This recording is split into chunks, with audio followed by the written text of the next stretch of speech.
श्री स्वामी समर्थ. तर कालभैरव अष्टक जयंती बुधवारी तर मी थोडीशी उपाय सेवा पण सांगणार आहे आणि कोणती सेवा करायची, काय उपाय करायचे आणि थोडीशी कथा पण सांगणार आहे, महत्त्व पण सांगणार आहे तुम्हाला. तर व्हिडिओ स्किप न करता पूर्ण बघायचे, म्हणजे तुम्हाला सेवा कोणती, उपाय कोणता करायचा आहे ते पण समजणार आहे.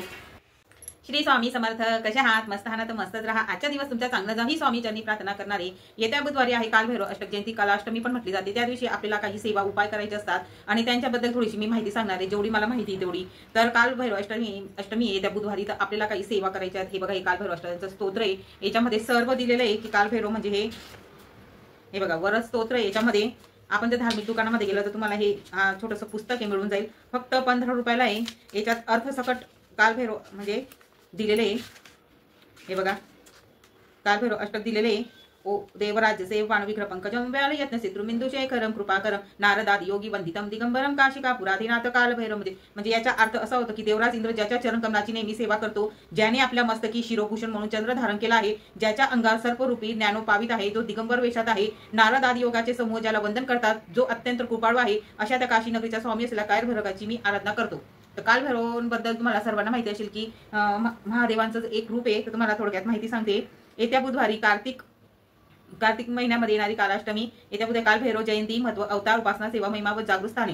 आता जागृत स्थाने कोणते येतं ते सांगणार मी. श्री कालभैरव अवतार कथा पण सांगणार आहे. एकदा अगत्य ऋषींनी कार्तिकेय स्वामींना विचारले की 33 कोटी देवा सर्वश्रेष्ठ कोण आहे. त्यावेळी सुमेरू पर्वतावर घडलेली अवतार कथा घटन त्यांनी ऋषींना सांगितली. ती अशी: सर्व ऋषी मुनी या पर्वतावर जमले असता त्यांनी ब्रह्मदेवास प्रश्न केला की सर्व देवा सर्वश्रेष्ठ कोण. तेव्हा भगवान विष्णू व ब्रह्मदेवात श्रेष्ठत्वावरून वाद झाला. त्यावेळी सर्व 4 वेदांचा सल्ला घेण्यात आला. त्यांनी मात्र शिवशंकर सर्वश्रेष्ठ आहेत असे सांगितले. ते ऐकून दोघे देव शिवनिंदा करू लागले. तेव्हा श्री शिवशंकरास भयंकर क्रोध उत्पन्न होऊन भैरव उत्पन्न झाला. त्यास कालभैरव असे म्हणतात.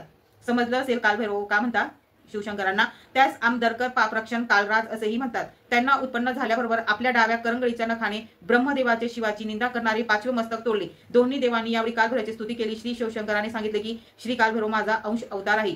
आता ब्रह्महत्या व कपाल मोचन स्थळ काशी क्षेत्र. आता जे काशी क्षेत्र आहे तिथं कालभैरवांचं मोठं मंदिर आहे, त्याच्याबद्दल थोडं सांगणार आहे. श्री शिवशंकरांचा आज्ञेप्रमाणे त्यांनी ते मस्तक हातावर घेऊन ब्रह्महत्येचे पातक दूर व्हावे म्हणून अनेक तीर्थक्षेत्री यात्रा केली. परंतु जेव्हा काशी क्षेत्री प्रवेश केला त्यावेळी ब्रह्महत्यापासून मुक्ती मिळाली. त्याचवेळी ते मस्तक त्यांच्या हातून खाली पडले. ते स्थान कपाल मोचन म्हणून प्रसिद्ध झाले. यावेळी भगवान शंकराने त्याच काशी क्षेत्राचा मुख्य कोतवाला म्हणून राहण्याची आज्ञा केली. त्याच कपाल मोचन स्थळी आताचे श्री कालभैरव मंदिर आहे. याच्या दर्शनाशिवाय काशी क्षेत्र पूर्ण होत नसो. जर तुम्ही काशीला जात असणार तर कालभैरवांचं दर्शन घेतल्याशिवाय तुमच्या काशीचं म्हणजे आहे दर्शनशिवाय यात्रा पूर्ण होणार नाहीये.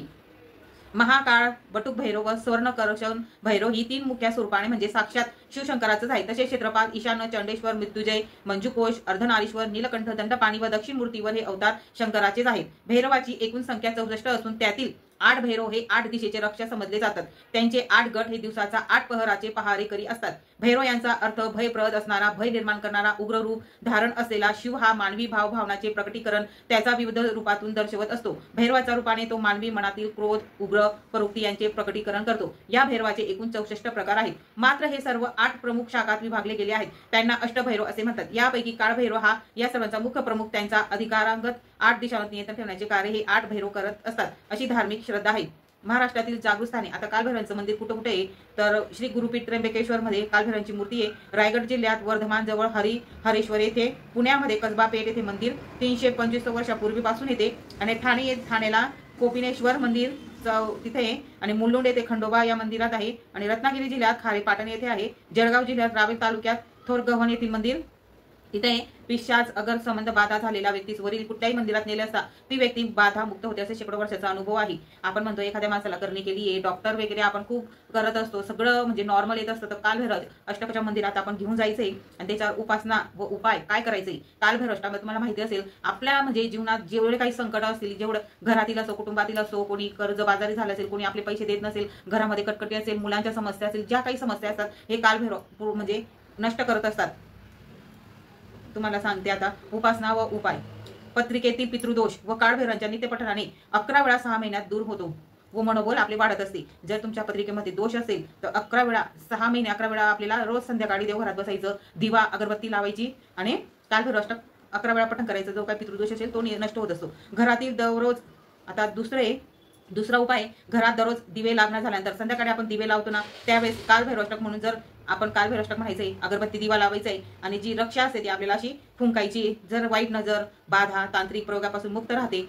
उदबत्तीची रक्षा ही घरातील सर्वांना कपाळास उतरती लावायची. जी रक्षा असते ती आपण अशी उतरती लावायची. म्हणजे काही नजर लागली असेल, काही बाधा झाली असेल, आता रस्त्यात काही फेकलेलं असतं लिंबू वगैरे, तर ते उतारा आपल्याला अटकी उतारा झाला असेल, पाय पडला असेल, तर कालभैरव अष्टक आपल्या घरामध्ये रोज संध्याकाळी झाली पाहिजे. अगरबत्ती लावायची, जी रक्षा आहे ती उतरती लावायची आणि मुलांच्या डोक्यावर कोणीही असो आपल्या घरातील त्याला लावून द्यायची आहे. आता तिसरा उपाय आहे, अतिशय गंभीर संकट समय म्हणजे घरातील माणूस हरवणे, घटस्फोट होणे, घरातील परांगत झालेली माणसे सुखरूप घरी येणे, वादळ पूर म्हणजे एखादे वादळ, पूर, प्रलय किंवा देवी अथवा मानवनिर्मित संकट, आपल्याला देवीचा पण कोप असतो किंवा आपलं मानवनिर्मित पण संकट सापडलेली व्यक्ती सुखरूप येणे, सासरी विनाकारण कोणाला त्रास होत असेल, विनाकारण सासरी असेल कुठं पण नोकरी असणार संकट, खुनाचा धमकीतून सुटका, गुंडापासून भीती, सर्व प्रकारचे प्रवास सुखरूप होणे, या सर्व प्रकारच्या पिच्या बधापासून मुक्ती या करत आहे. हे कालभैरव अष्टक 11 वेळा किंवा 108 वेळा रोज 11 किंवा 108 वेळा रोज आपल्या घरामध्ये सामुदायिक प्रमाणे, आता आपल्या घरामध्ये 5 येतं, सर्वांना बसवायचं म्हणजे आपले 108 पटकन होतील किंवा 11 वेळा सामूहिक पद्धतीने करायचे, तर तुमचे आश्चर्यजनक फरक पडून प्रश्न सुटत असतात आपले. आता चौथा उपाय आहे, कालभैरव अष्टकची अथवा कुठलीही इतर सेवा सुरू करण्या अगोदर आदल्या दिवशी जवळच्या, आता तुम्हाला सेवा करायची कालभैरव अष्टकची, तर आपल्या घराचं कोणतंही मंदिर असेल तिथे जायचं, खडी साखर, नारळ किंवा कापूर वाहून उदबत्ती लावून आपला प्रश्न सोडण्यासाठी विनंती करायची. जो काही तुमचा प्रश्न असेल, घरातील असेल, बाहेरील असेल, कोणताही प्रश्न असो, एखादी आजारी माणूस असेल, बरा होत नसेल, तर एखाद्या मंदिरात जायचं, तिथं अगरबत्ती लावायची, नारळ, खडी साखर घेऊन जायचं, कापूर वाहून उदबत्ती पण लावू शकता तुम्ही. आणि दुसऱ्या दिवसापासून आपली जी काही सेवा आहे तुम्हाला 11 वेळा 108 वेळा सामूहिक पद्धतीने सेवा करायची असेल तर करू शकतात. आता 5वा उपाय, हे अतिशय जागृत देवता असल्याने अतिसंकट काळात सेवा केली असते ती आपले संरक्षण करते. तुमच्या खूप आता संकट आलं असेल की बाबा ह्याच्यातून आपण निघत नाही, तर तुम्ही आजच कालभैरव अष्टकची सेवा करायची आणि म्हणजे बुधवारपासून तर कालभैरव अष्टक जयंती आहे, तर तुम्ही ही सेवा नक्की करायचं. तुम्हाला संकट आलं असेल, एखाद्या संकटातून तुम्ही निघत नसाल, आणि दर रविवारी कालभैरव अष्टकचा उपास तुम्ही करू शकतात. तुम्हाला जर काही म्हणजे लग्न जमत नसेल, पितृदोष असेल, तर तुम्ही म्हणजे कोणतीही समस्या असं नाही की ही समस्या, तर तुम्ही दर रविवारी कालाष्टमीचा उपास करून मंदिरात जाऊन नारळ खडे चढवून 11 वेळा कालभैरव पठण करावे, नैवेद्य अथवा प्रसाद घरून आणू नये. जो तुम्ही काही मंदिरात प्रसाद नेला असेल तो घरी आणायचा नाहीये, तिथंच वाटून द्यायचा किंवा मंदिरात ठेवून द्यायचा आहे, तुम्ही घरी अजिबात आणायचा नाही. आणि उपास करायचा आहे, संध्याकाळी आपल्याला सोडायचा तो उपास. ही देवता सत्तेचा न्याय निवाडा करते. म्हणजे एक कालभैरव अष्टक यांना खोटं अजिबात चालत नाही.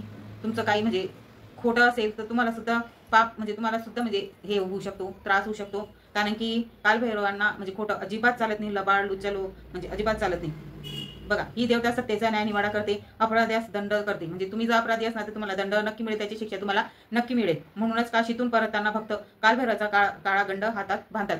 आता जे काही काशीला गेले असेल तर त्यांनी बांधला असेल काळा दोरा असेल गंड. जीवन सुखी व संकट विरहित करायचे असेल तर रोज किमान एक वेळेस तरी कालभैरव अष्टक वाचावी, देवतेचे कवच प्राप्त होते. आपल्याला 11 वेळा नाही जमत असणार कालभैरव अष्टक, तर दिवसातून म्हणजे संध्याकाळीच वाचायचं, हे दिवाबत्तीचं नंतर एकदा तरी वाचायचं. आपल्या घरामध्ये कालभैरव अष्टकाचं पठण एकदा तरी रोज झालंच पाहिजे. तर तुमचं संरक्षण कवच, तुम्हाला कोणीच काही करू शकत नाही. तुमच्या जीवनाला म्हणजे धोकाच नाही म्हणजे आपल्याला. जर कालभैरव अष्टक जर तुमच्या घरामध्ये असं सुरक्षा कवच म्हणून आपलं घर राहणार आहे, आपण सुद्धा सुरक्षा कवच म्हणून राहू शकतो, मुलं राहू शकतात आपले, कोणीही असेल आपल्या घरातील व्यक्ती. आणि का हे उपाय तुम्हाला सांगितलेले आहे. आणि बुधवारी आहे कालभैरव अष्टक जयंती, तर आपल्याला दुपारी 12 वाजता कालभैरवांचा जन्म झाला होता, तर दुपारपासून तुम्हाला जेव्हा जमत 12 नंतरच आपल्याला ही सेवा करायची आहे.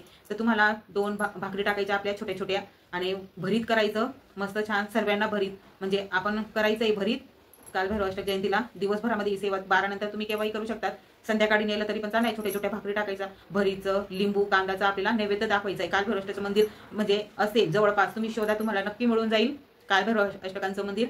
आता आमच्या इथं आळंदीला पण आहे आणि मोशीमध्ये पण आहे, तर 2 मंदिर आहेत. आता जिथं जमेल तिथं आम्ही संध्याकाळी जाऊ आणि जलेबीचा नैवेद्य दाखवायचा आहे. आणि दिवसभरामध्ये आपल्याला 4 कुत्र्यांना नैवेद्य दाखवायचे आहे, चपाती किंवा तुम्ही कुत्र्यांना बघा आपण जास्त गोड देत नाही, पण आज कालभैरव अष्टक जयंती तर तुम्ही बिस्किट नक्की खाऊ घाला. आणि काळा कुत्रा असेल तर अधिक उत्तम.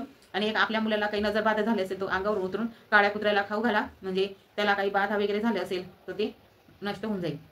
तर आपल्याला ही सेवा करायची आहे. आणि तुम्हाला जर 40 दिवसाची सेवा करायची असेल, बघा एखादी कर्जबाजारी झाल्यास ना, कोणतीही समस्या असेल, तुमची पितृदोष असेल, लग्न जमत नसेल, आता लग्नाचा सीझन आहे, मुलगा मुलगी वयात आलेला असेल, त्यांचं पटकन लग्न जमण्यासाठी, तर आपल्याला म्हणजे कोणतीही समस्या असेल, मुलगा असो किंवा मुलगी असो, आपली कोणतीही समस्या असेल, घरामध्ये कटकट भांडण होत असेल, एखाद्या व्यक्ती आपल्याला पैसे दिलेले असतात, आपण ते पैसे आपल्याला मिळत नसेल किंवा कर्जबाजारी झाले असेल, व्यसन असेल कोणतेही, तर आपण ही सेवा करायची. 40 दिवसाची सेवा आहे. तर ती सेवा कसं करायची, आता आपण संध्याकाळी म्हणजे बुधवारी आपल्याला 2 असे भाकर घेऊन जायच्या, 2 किंवा 1 छोटे छोटे 2 भाकरी घेऊन जायच्या, किंवा 1 मोठी तर नेली तरी पण चालणार आहे. आणि भरीत घेऊन जायचंय, भरीत करायचंय आणि जलेबी नैवेद्य दाखवायचा आहे. आणि तिथं आपल्याला मंदिरामध्ये कालभैरव अष्टकांच्या म्हणजे कालभैरव अष्टक आपल्याला 11 वेळा बोलायचंय. तिथं एकच दिवस बोलायचंय आणि दुसऱ्या दिवसापासून आपल्या घरामध्ये रोज संध्याकाळी दिवसभरामध्ये तुम्ही केव्हा पण 11 वेळा कालभैरव अष्टक आपल्याला बोलायचे. 40 दिवसाची सेवा ही तर तुम्ही नक्की करून बघा. असं तर रोज आपल्या घरामध्ये एकदा तरी कालभैरव अष्टकचं पठण झालंच पाहिजे. जे स्वामी सेवेकरी आहेत त्यांच्या घरामध्ये रोज कालभैरव अष्टक म्हटलं जातं. तर तुम्हाला कालभैरव अष्टक युट्यूबला पण मिळून जाईल. नित्यसेवेचं पुस्तक असेल तिथं पण मिळून जाईल. नाही तर आपण धार्मिक दुकानामध्ये गेलो तिथं पण. आता बघा, आता कालभैरव अष्टक जयंती तर नक्की तुम्हाला हे पुस्तक आता मिळून जाईल, नंतर मिळणार नाही. कारण की कालभैरव अष्टक जयंती असली, उपासना असली तर त्यावेळेस हे पुस्तक हे भरपूर प्रमाणात विकायला आणलेलं असतात आणि मार्केटमध्ये आलेले असतात. तर तुम्ही जवळपास तुमचं कालभैरव अष्टक मंदिर असेल, तिथं दुकान असेल तर तिथं नक्की विचारा. नाही तर जे काही धार्मिक दुकानं असतात तिथं मिळून जातात जिथं पुस्तक वगैरे. तर बघा, काही महाग पण आहे, 15 रुपयाला आहे हे पुस्तक. तर ही सेवा तुम्ही नक्की करून बघा. 40 दिवसाची सेवा आहे आपल्याला करायची आहे आणि काही उपाय पण सांगितले ते पण तुम्ही नक्की करून बघा. रोज आपल्या घरामध्ये कालभैरव अष्टक झालंच पाहिजे. तर झालेली सेवा रुजू करते आणि आजचा व्हिडिओ इथं संपवते. श्री स्वामी समर्थ.